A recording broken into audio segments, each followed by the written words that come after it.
언니, 제발 나 한 번만 살려줘. 언니가 그 사람한테 말하면 분명 들어줄 거야. 예정을 생각해서 제발.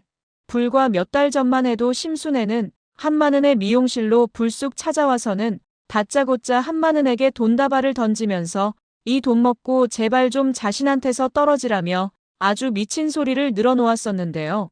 그런데 이제는 35년 전에 저지른 추악한 범행이 모두 들통나고 가진 걸 모두 잃게 되자 도리어 한마는에게 눈물을 흘리며 구걸을 하고 있었습니다.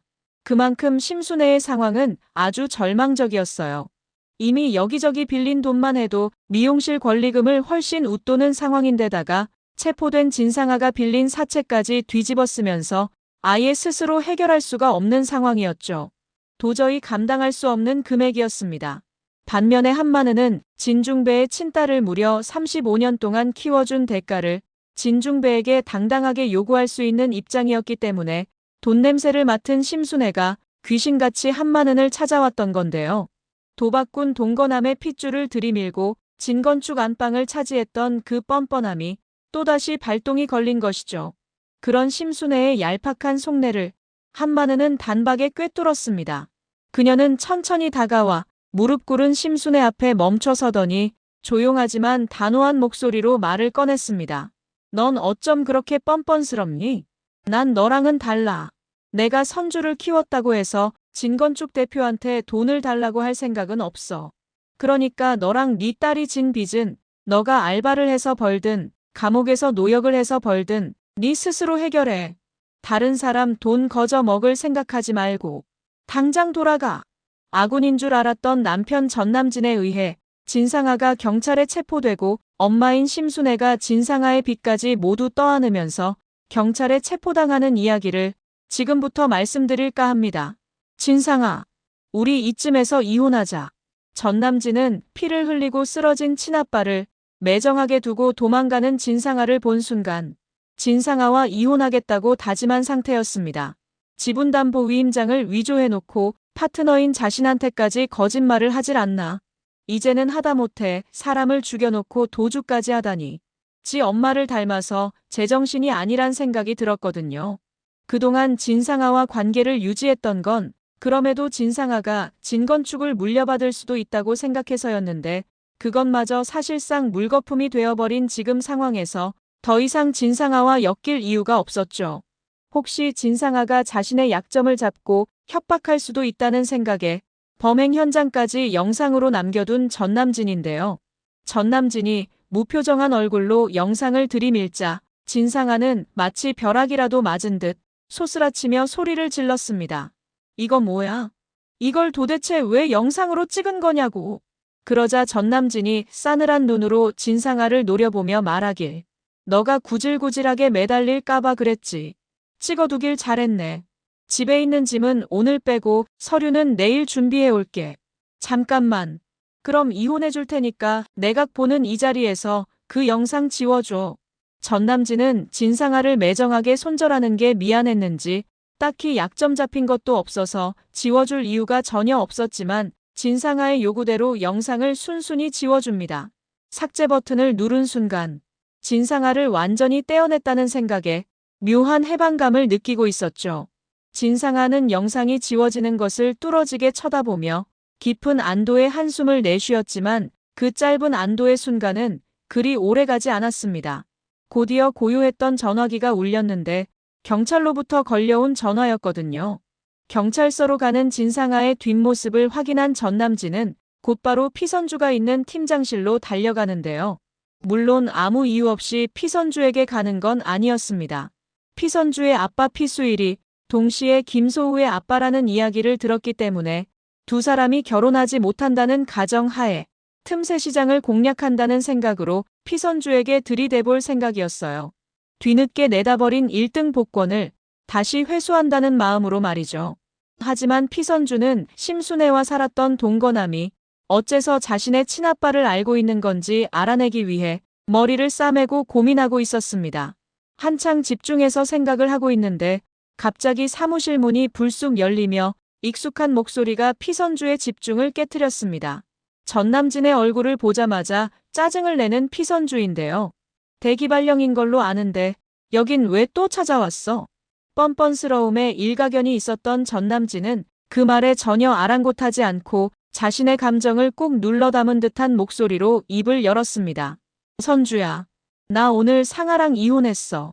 그 말에 피선주는 곧바로 미간을 찌푸렸습니다. 놀랐다기보단 그래서 어쩌라고 정도의 느낌이었죠. 그래서 말인데, 우리 다시 시작하면 안 될까? 우리 둘 사이에는 지연이가 있잖아. 순간 피선주의 얼굴이 얼어붙었습니다. 너무 어이없고 황당해서 자신의 귀를 의심하는 피선주인데요. 뭐라고? 다시 시작을 하자고? 전남진은 자기가 말한 건데도 민망했는지 말없이 고개만 끄덕이죠. 그제야 피선주는 입술을 꽉 깨물면서 목소리를 한껏 높였습니다. 당신 대기발령 받더니 정신이 어떻게 된 거 아니야? 나 안 그래도 머리 아파 죽겠으니까 헛소리 하지 말고 당장 나가. 정상적인 방법으로 넘어오지 않자 결국 전남진이 숨겨둔 카드를 꺼내는데요.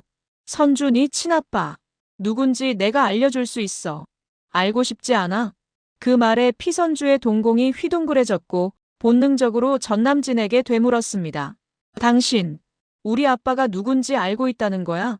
그러자 전남진이 조용히 고개를 끄덕이며 거래를 제안했습니다. 조건이 있어. 김소우 정리하고 나랑 다시 시작하면 그때 알려줄게. 그 말에 피선주의 표정은 울화가 치미는 분노로 일그러져 갔습니다.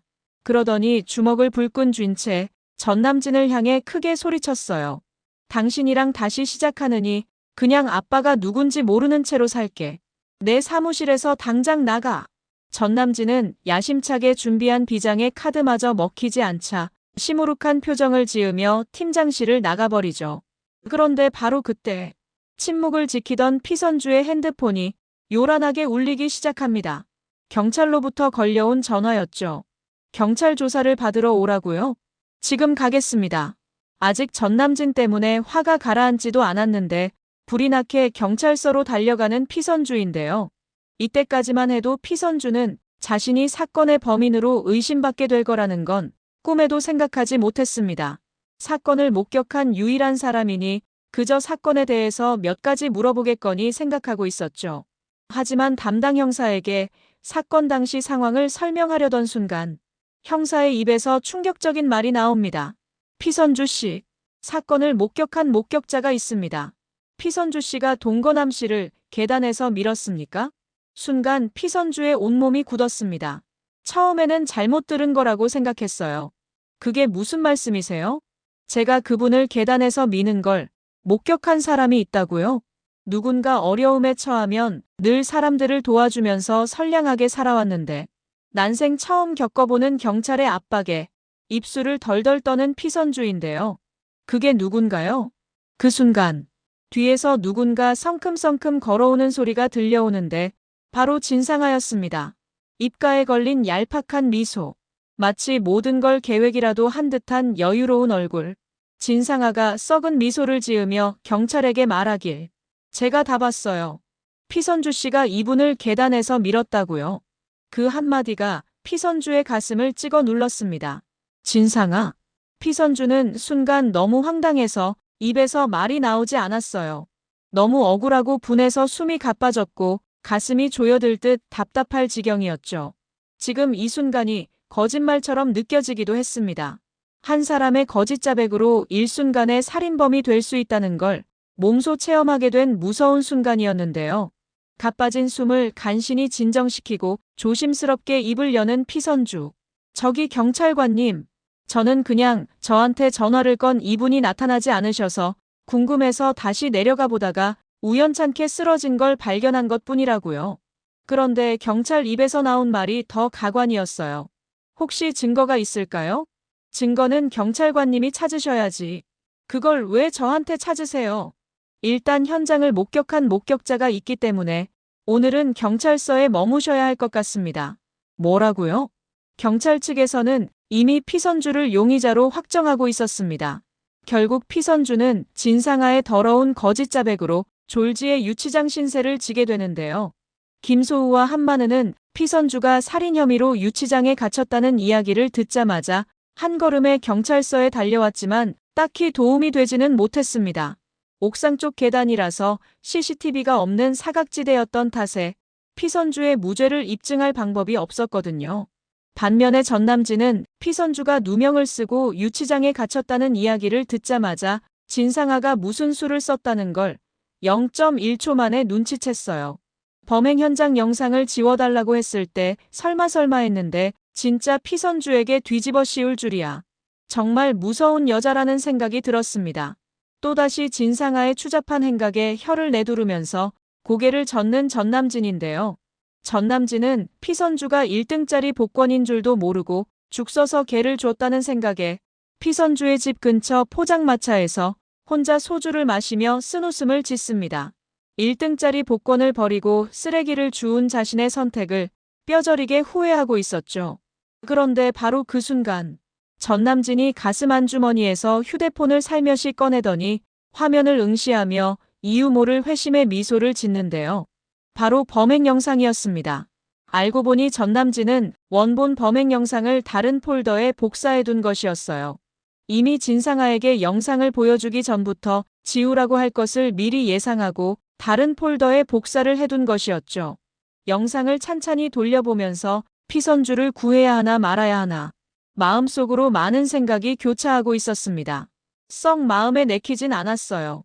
피선주가 진중배의 친딸이라 해도 어차피 이제 자신과 아무 관련이 없는 사람인데 굳이 영상을 경찰에 제출하면서까지 피선주를 도와줘야 하나라는 생각이 들었거든요. 괜히 김소우만 좋은 일을 하는 게 아닌가 싶었죠. 하지만 그때 전남진의 머릿속을 스치는 사람이 있었으니 바로 하나밖에 없는 자신의 딸, 지현이었습니다. 그래, 이건 피선주를 위한 게 아니야. 우리 지현이를 위한 거야. 포장마차 자리에서 벌떡 일어난 그는 아무 말도 없이 자리를 정리하고 두 손으로 핸드폰을 꼭 움켜쥔 채 택시를 타고 경찰서로 달려갑니다. 그리고 마침내 핸드폰에 있는 영상을 경찰 측에 제출하죠. 전남진이 제출한 휴대폰 영상은 경찰서 전체를 충격에 빠뜨렸습니다. 영상에는 진상아가 범행을 저지르고 도주하는 모습이 처음부터 끝까지 완벽하게 찍혀 있었어요. 진상아의 말만 듣고 피선주를 체포하여 유치장에 가두기까지 했는데 진상아가 범인인 걸 그제서야 알게 된 것입니다. 범인 말을 듣고 선량한 시민을 가둔 것이나 다름이 없었죠. 이제 진상아는 빼도 박도 못하고 체포 대상이었는데요. 그날 밤 경찰들이 조용히 진상아의 오피스텔 문을 두드렸고 문이 열리자마자 집 안으로 들이닥쳤습니다. 진상아 씨, 당신을 살인미수 혐의로 긴급 체포합니다. 진상아는 상황을 이해하지 못한 채 당황한 표정을 감추지 못했습니다. 이게 무슨 짓이에요? 피선주가 그러는 거 내가 봤다니깐요. 하지만 경찰은 단호했습니다. 결정적인 증거를 확보했습니다.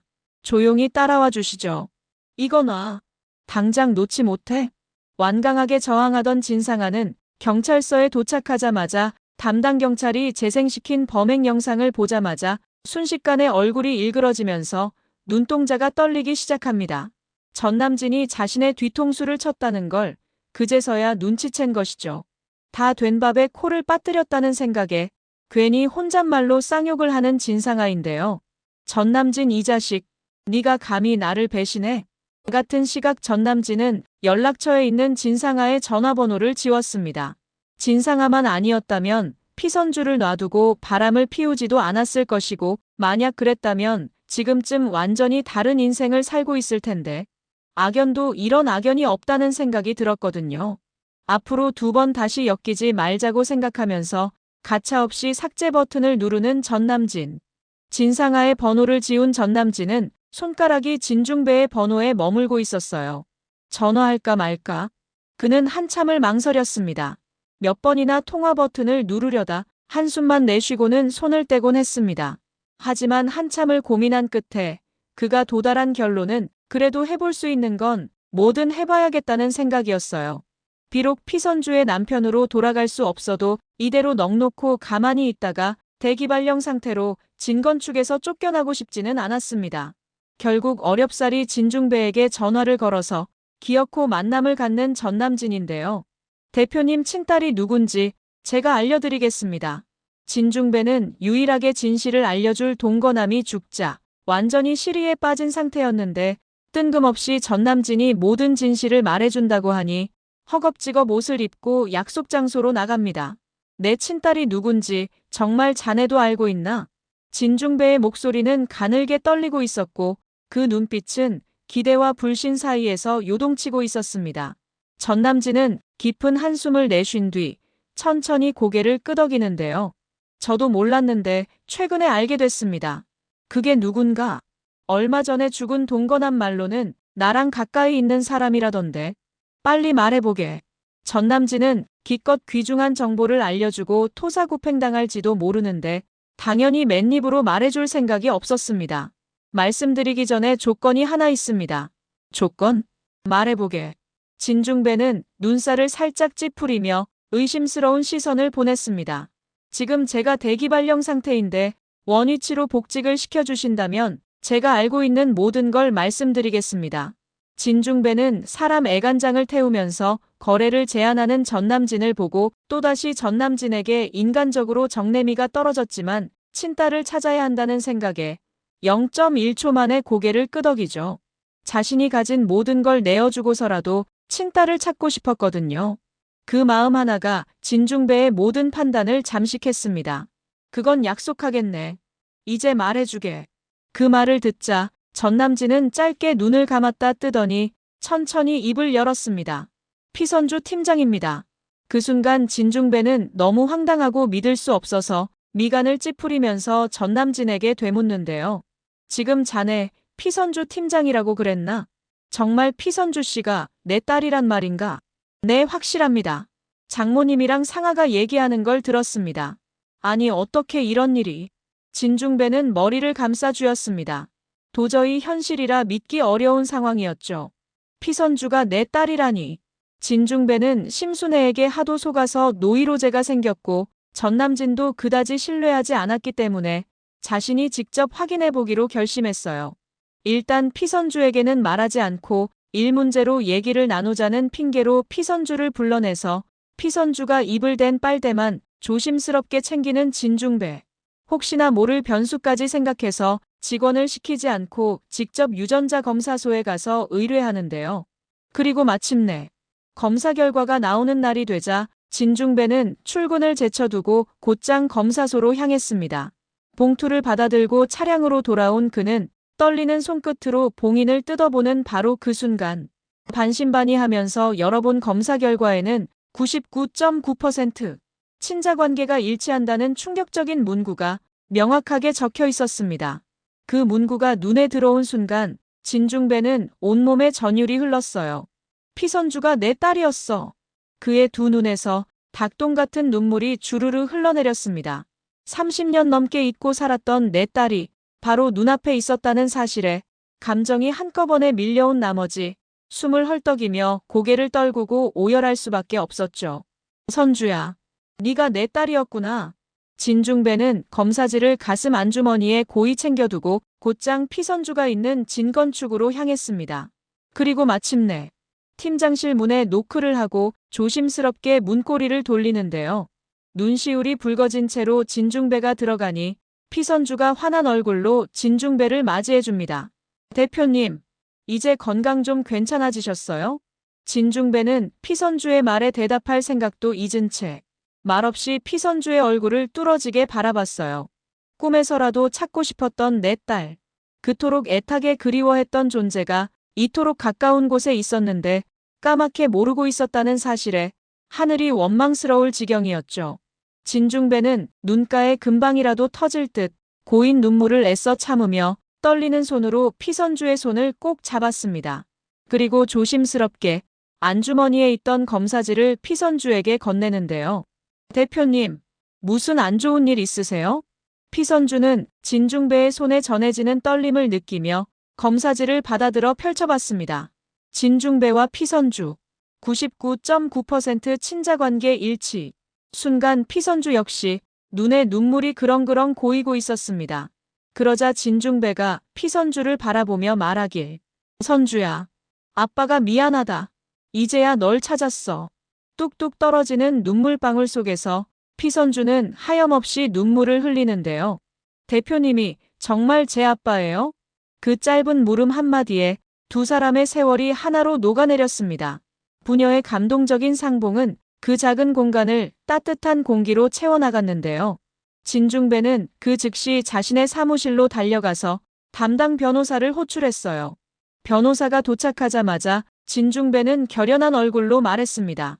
지금 이 시간부로 유 원장과 재산 분배 서류를 전면 수정합니다. 진상아에게 할당돼 있던 유산을 전부 피선주에게 이전해 주세요. 변호사는 잠시 당황한 표정을 지었습니다. 대표님, 따님인 진상아 씨를 놔두고 피선주 씨한테 모든 유산을 넘기신다는 말씀인가요? 진상아는 내 친딸이 아닙니다. 피선주가 내 친딸입니다. 진중배의 말에는 한치의 흔들림도 없었습니다. 유 원장 수정을 마친 진중배는 곧장 긴급이사회까지 소집했어요. 피선주를 대표로 선임할 생각이었죠. 만약 진상아였다면 거의 숨이 끊어지는 그 순간까지도 불안해서 진중배 본인이 대표 자리를 지켰겠지만 피선주라면 자신이 피와 땀으로 일군 이 회사를 잘 키워줄 거라는 믿음이 있었습니다. 때마침 김소우와 피선주가 결혼을 한다는 이야기도 들었기 때문에 옆에서 김소우가 피선주를 잘 도와줄 거라고 생각했고요. 참석한 이사들 앞에서 진중배가 단호하게 말했습니다. 피선주 팀장을 진건축의 새 대표이사로 선임할 것을 제안합니다. 일순간에 정적이 흘렀고 임원들 사이에 웅성거림이 일었습니다. 하지만 진건축이 이렇게 굴지의 기업으로 성장할 수 있었던 건 진중배의 탁월한 리더십이 있었기에 가능했고 이사들은 그런 진중배의 선택을 존중하는 모습이었어요. 그렇게 피선주는 불과 며칠 전까지만 하더라도 1평짜리 사무실에서 일하고 있었는데 하루아침에 친아빠를 찾고 진건축 대표에 선임되는데요. 전남진은 일전에 진중배로부터 약속을 받아냈던 대로 팀장 자리로 다시 복귀하는 데 성공합니다. 인사 절차를 마무리한 진중배는 곧바로 한마는이 일하는 미용실로 찾아갔어요. 친딸도 아닌데 자신의 딸을 친딸처럼 잘 키워준 보답을 어떻게 해야 할지 감히 엄두도 못 내고 있었습니다. 미용실에 들어선 진중배를 보자마자 화들짝 놀라는 한마는. 아니 선주 회사 대표님 아니세요? 여긴 어쩐 일로 오셨어요? 한마는의 말이 채 끝나기도 전에 진중배는 미용실 안으로 성큼 들어와서 조심스럽게 그녀의 손을 잡았습니다. 한마는 씨. 그의 목소리는 가늘게 떨렸고 눈빛엔 진심이 담겨 있었죠. 고맙습니다. 제 딸 선주를 친딸처럼 키워주셔서 정말 고맙습니다. 한마는은 그제서야 진중배가 피선주의 친아빠라는 사실을 알고 덩달아 감격스러워서 눈물을 흘립니다. 업둥이었다는 사실에 충격을 받았을 피선주가 걱정돼서 내심 마음이 쓰이던 참이었거든요. 그런데 이렇게 친아빠를 찾게 되니 이렇게 기쁠 수가 없었습니다. 선주는 저에게 선물 같은 아이였어요. 손님에 치여서 지친 몸을 이끌고 돌아오면 그 어린 나이에 늘 제 어깨를 주무르며 절 위로해줬죠. 저는 35년 전 그때로 돌아가도 같은 선택을 할 겁니다. 진중배는 한마는이 눈물을 닦을 때까지 묵묵히 기다리다가 작은 미소를 머금고 조심스럽게 말을 꺼냈습니다. 한마는 씨, 혹시 괜찮으시다면 제 집사람이 운영하던 미용실 건물이 하나 있습니다. 그곳을 한마는 씨가 쓰시는 건 어떠신지요? 집사람과는 곧 이혼 절차를 밟을 생각입니다. 순간 한마는은 깜짝 놀랐습니다. 혹시 순애가 사용하던 그 미용실 말씀하시는 건가요? 한마는은 너무 갑작스럽게 엄청난 제안을 받게 되니 섣불리 대답을 하지 못하고 얼떨떨한 표정을 짓는데요. 하지만 진중배는 그런 한마는의 손을 잡으며 따뜻한 어조로 말했습니다. 이건 한마는 씨에 대한 제 마음입니다. 미용실은 시작에 불과합니다. 앞으로 두고두고 이 은혜를 보답하고 싶어요. 한마는은 진심 어린 진중배의 말에 몸둘바를 모르고 고개를 떨구죠. 같은 시각 심순애는 한마는과는 전혀 다른 인생의 끝자락에 서 있었어요. 동거남의 입을 막으려고 급한 마음에 여기저기서 투자 명목으로 돈을 끌어모으긴 했는데 아시다시피 미용실 수익만으로는 10억에 가까운 거액을 단기간에 갚아내기가 불가능하잖아요. 게다가 엎친 데 덮친 격으로 진상아가 사채를 쓰면서 보증인을 심순애로 하는 바람에 체포된 진상아를 대신해서 심순애에게 사채 독촉이 시작되고 있었습니다. 졸지에 10억을 빚진 도망자 신세가 되어버린 것이죠. 결국 심순애는 얼굴에 철판을 깔고 진중배를 찾아갔어요. 비록 자신이 저지른 일이 딸을 바꿔치기 한 끔찍한 범행이었다 할지라도 적어도 지난 35년간 진중배의 아내 역할만큼은 꿋꿋하게 해냈다고 생각하고 있었습니다.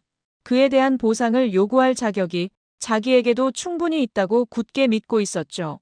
혹여나 진중배가 도와주지 않는다고 해도 이혼으로 재산 분할을 하면 어떻게든 해결될 거라는 생각에 아직까지는 여유가 있었던 심순애인데요. 비서가 한사코 말리는데도 진중배의 사무실을 벌컥 열고 들어가는 심순애. 진중배를 노려보며 심순애가 단호한 어조로 말했습니다. 추아는 당신 친딸이잖아요. 어차피 나랑 헤어질 생각이라면 추아 키워준 대가는 받아야겠어요. 내일까지 20억만 해주세요. 그 말에 진중배의 입술이 굳게 다물렸습니다. 그리고 이내 싸늘한 목소리가 튀어나왔습니다. 35년 동안 나를 감쪽같이 속인 것도 모자라 내 딸을 다른 사람 집에 버려놓고 20억을 해달라고? 당신이 인격이 있는 사람이라면 나한테 사과부터 해야 하는 거 아니요? 당신이 그러고도 사람이야? 하지만 심순애는 자신의 잘못을 전혀 뉘우치지 않고 있었어요. 그녀는 눈을 치켜뜨며 분노 섞인 말투로 되받아쳤습니다. 이제 와서 그게 뭐가 중요해요?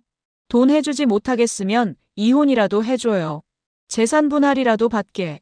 진중배는 이런 저급한 여자와 35년을 살아온 지난 세월이 너무 원통하고 아깝게 느껴졌습니다. 그는 고개를 저으며 책상 너머로 낮게 말했습니다. 당신한테는 땡전 한 푼도 줄 수 없어. 당연히 당신 뜻대로 이혼해줄 생각도 없지. 누구 좋으라고 재산 분할을 해줘? 그러니까 나한테 돈 뜯어갈 생각은 꿈도 꾸지 않는 게 좋을 거야. 그리고 오늘부로 당장 내 집에서 나가. 그 말에 심순애의 얼굴이 일순간에 굳었습니다. 입술을 꽉 깨물더니 자리에서 벌떡 일어나면서 소리치는 심순애인데요. 당신이 이렇게 치졸한 인간인 줄 몰랐네요. 관둬요. 그렇게 심순애는 친딸을 찾고 완전히 돌변한 진중배를 보고 기가 차서 씩씩거리고 방을 나가버립니다. 야심차게 방문을 걷어차고 나오긴 했지만 손에 들고 있던 핸드폰은 빚독촉 전화로 쉴 새 없이 울리고 있었어요. 진상아에게 돈을 빌려준 사채업자는 빚을 안 갚으면 죽일 기세로 심순애의 미용실을 점거하고 농성을 하고 있었고, 심순애에게 투자금을 건네준 손님은 심순애를 경찰에 사기죄로 신고한 상태였죠. 사장님과 사모님 소리를 들어가면서 35년 동안 우아하게 살아온 그녀지만 하루아침에 도박꾼 동거남보다 못한 신세가 되고 말았습니다. 이쯤 되면 각오 없겠거니 싶어서 몰래 미용실로 들어갔다가 사채업자와 마주치고 화들짝 놀라는 심순애. 아직 안 가셨어요?